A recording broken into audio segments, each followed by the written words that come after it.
আপনি বাংলাদেশ এবং শ্রীলঙ্কা সম্পর্কে কতটুকু জানেন? দুইটি দেশের অবস্থান কোথায়? দুইটি দেশের অবস্থান হলো দক্ষিণ এশিয়ায়। এখন জানা যাক দুইটি দেশের মোট আয়তন কত। বাংলাদেশের মোট আয়তন 1,48,460 বর্গ কিলোমিটার। অপরদিকে শ্রীলঙ্কার মোট আয়তন 65,610 বর্গ কিলোমিটার।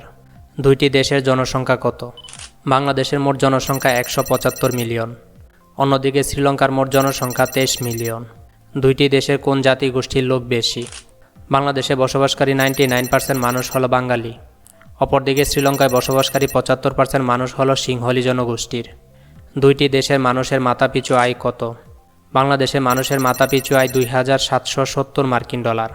অপরদিকে শ্রীলঙ্কার মানুষের মাথাপিছু আয় $4,516 মার্কিন ডলার। দুইটি দেশে কোন ধর্মের লোক বেশি?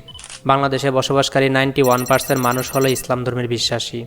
অপরদিকে শ্রীলঙ্কায় বসবাসকারী 70% মানুষ হলো বৌদ্ধ ধর্মের বিশ্বাসী। বলুন তো শ্রীলঙ্কার প্রথম মহিলা প্রধানমন্ত্রীর নাম কি?